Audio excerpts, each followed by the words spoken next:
You, John Fitzgerald Kennedy, do solemnly swear. I, John Fitzgerald Kennedy, do solemnly swear.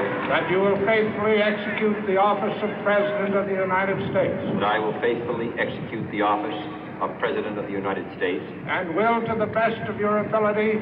And will, to the best of my ability. Preserve, protect, and defend the Constitution of the United States. Preserve, protect, and defend the Constitution of the United States. So help you God. So help me God.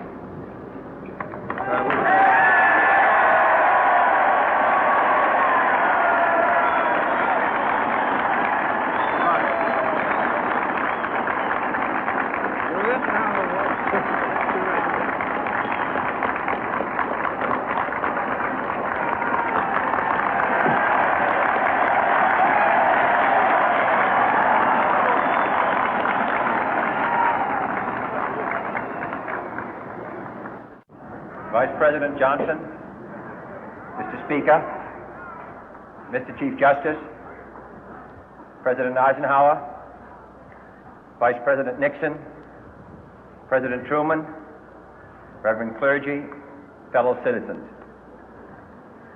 We observe today not a victory of party, but a celebration of freedom, symbolizing an end as well as a beginning, signifying renewal as well as change. For I have sworn before you and Almighty God the same solemn oath our forebears prescribed nearly a century and 3/4 ago. The world is very different now, for man holds in his mortal hands the power to abolish all forms of human poverty and all forms of human life. And yet the same revolutionary beliefs for which our forebears fought are still at issue around the globe.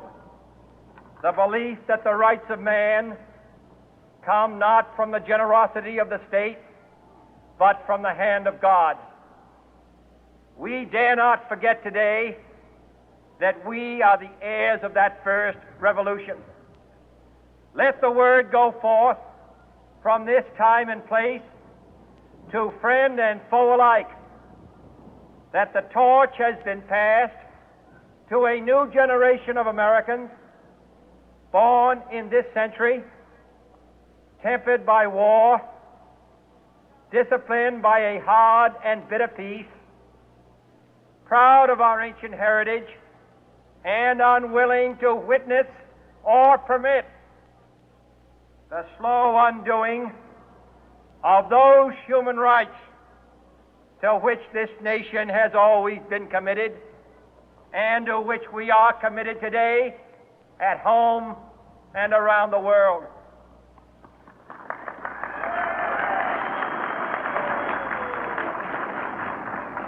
Let every nation know, whether it wishes us well or ill, that we shall pay any price, bear any burden, meet any hardship, support any friend, oppose any foe to assure the survival and the success of liberty.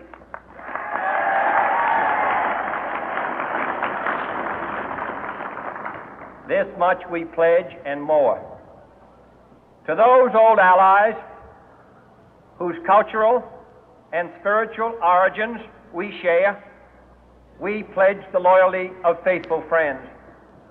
United, there is little we cannot do in a host of cooperative ventures. Divided, there is little we can do, for we dare not meet a powerful challenge at odds and split asunder.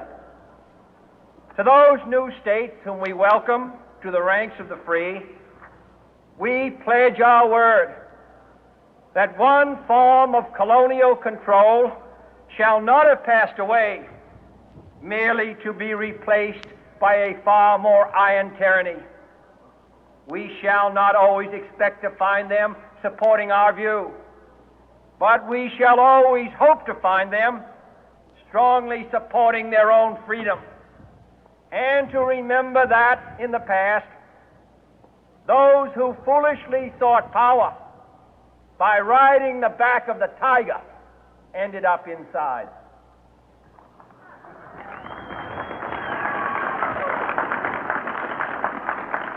To those people in the huts and villages of half the globe struggling to break the bonds of mass misery, we pledge our best efforts to help them help themselves for whatever period is required, not because the communists may be doing it, not because we seek their votes, but because it is right.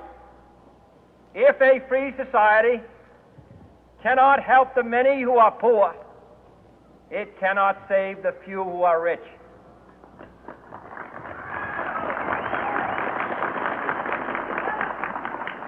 To our sister republics south of our border, we offer a special pledge to convert our good words into good deeds, in a new alliance for progress, to assist free men and free governments in casting off the chains of poverty.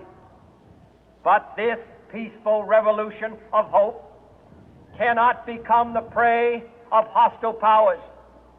Let all our neighbors know that we shall join with them to oppose aggression or subversion anywhere in the Americas. And let every other power know that this hemisphere intends to remain the master of its own house.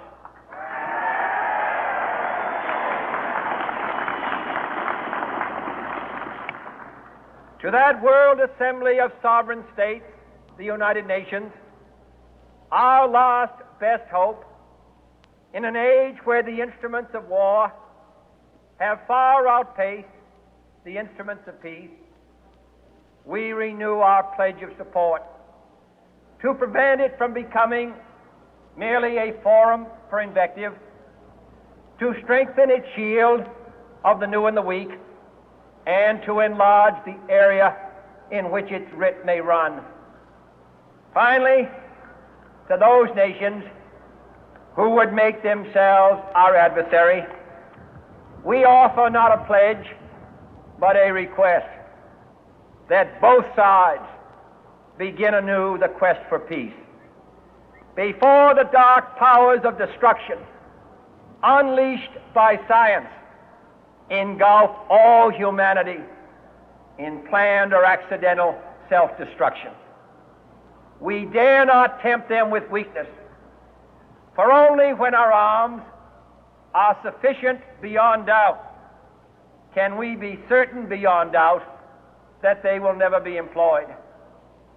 But neither can two great and powerful groups of nations take comfort from our present course, both sides overburdened by the cost of modern weapons, both rightly alarmed by the steady spread of the deadly atom, yet both racing to alter that uncertain balance of terror that stays the hand of mankind's final war. So let us begin anew, remembering on both sides that civility is not a sign of weakness, and sincerity is always subject to proof. Let us never negotiate out of fear, but let us never fear to negotiate.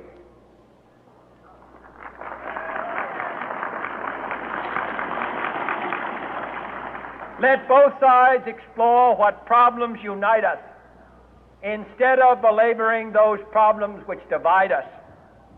Let both sides, for the first time, formulate serious and precise proposals for the inspection and control of arms, and bring the absolute power to destroy other nations under the absolute control of all nations.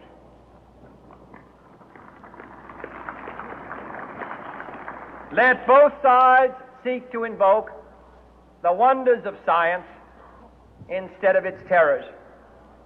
Together, let us explore the stars, conquer the deserts, eradicate disease, tap the ocean depth, and encourage the arts and commerce.